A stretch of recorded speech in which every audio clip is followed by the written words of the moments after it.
What up, Dokkaners? We are going to be taking the cooler stage now on the Red Zone event, and we're doing so with a full 170% Kamehameha team. Not a single unit on this team released past 2020. I think the most recent one was in August of 2020. 2020? Yeah, all right. We're going to keep that in there.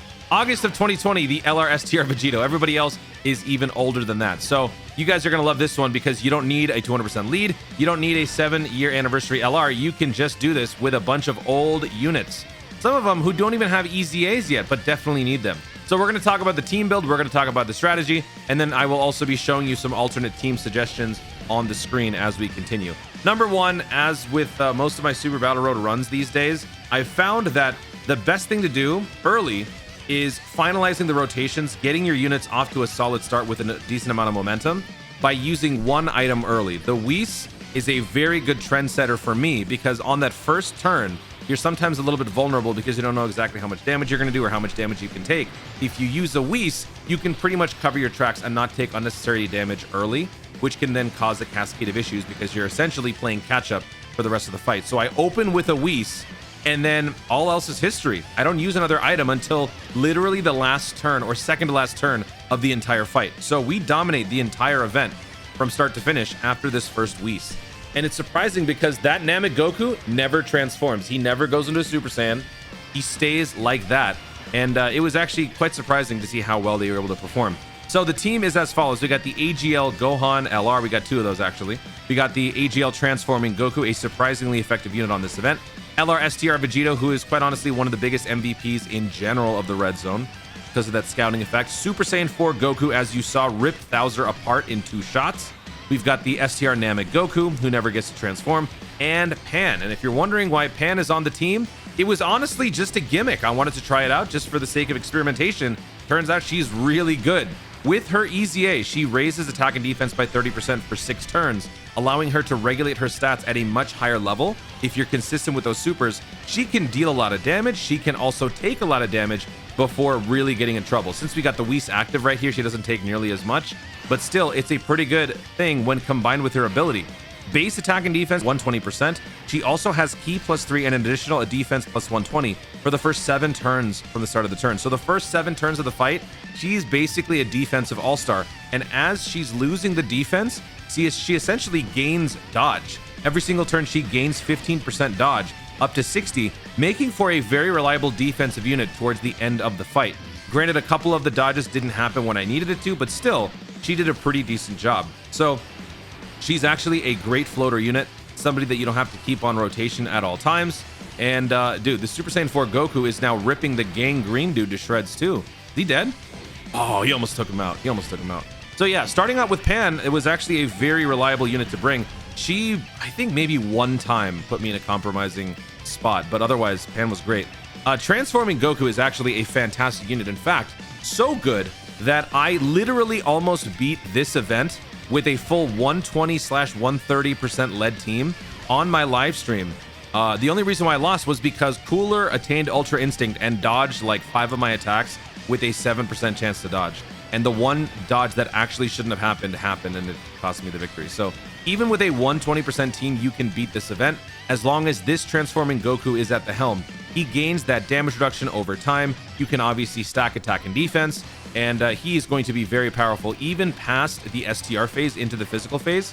His damage reduction combined with his defense that he accumulates, and since he's fighting an extreme unit, makes for a very lethal combination. Or not lethal, more like a protective defensive combination.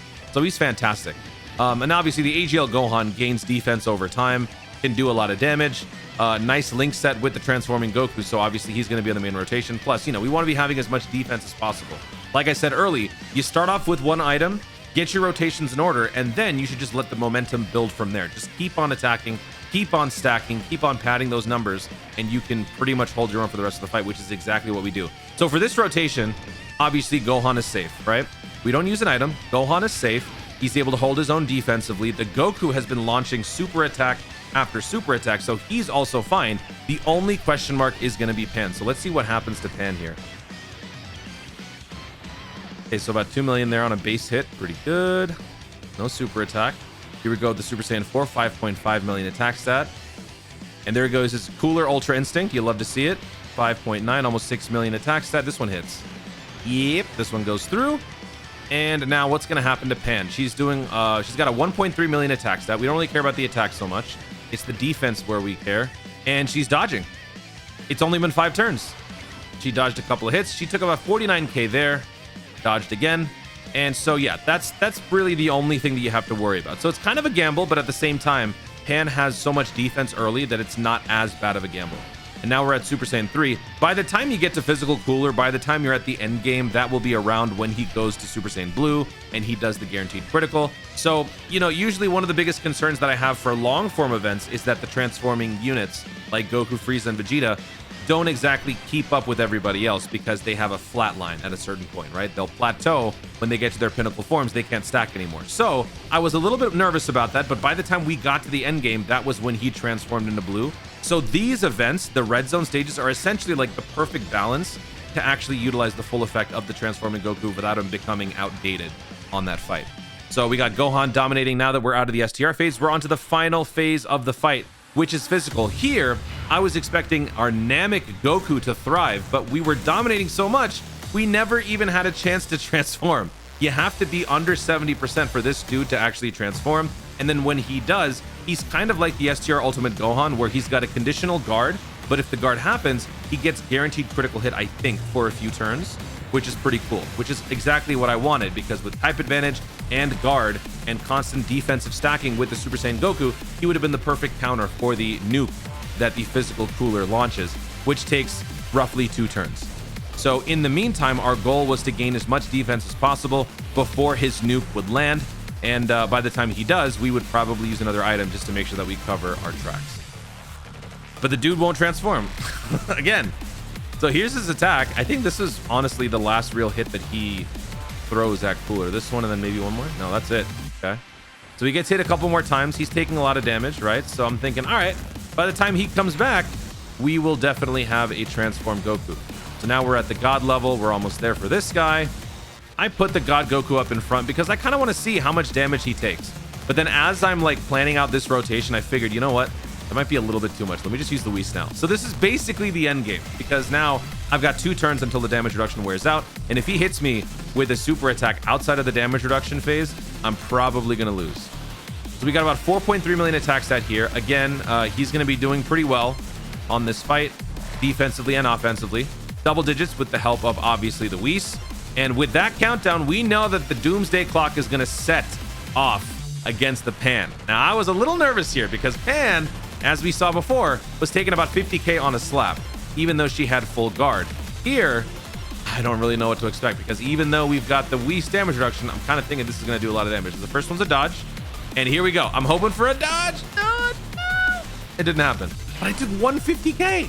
That's actually pretty good when considering that we've got a Whis active. That's not bad. So now we obviously heal with the Vegito. MVP move by the Vegito. I just had to keep Vegito on the main rotation because since he just used a nuke, he's not going to be doing another one for a little while, which means with the Whis active, with the ability for counters, and he's stacking, he might be able to just take him out with the Dokkan attack and the counters right here, which is why we get serious. Beep, pop, pop, pop, pop. And we're going to go all out. And there you have it. Because with this, we stack attack and defense, we do oodles of damage, and yeah, I think we're about to take this right here. If not, the Gohan takes him out. Let's see.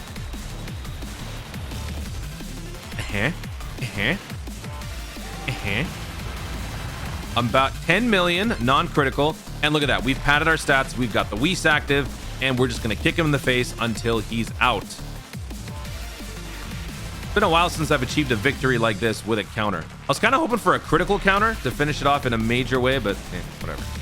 There you have it, folks. Cooler taken down by a measly 170% Kamehameha team, double 130% in fact for the HP.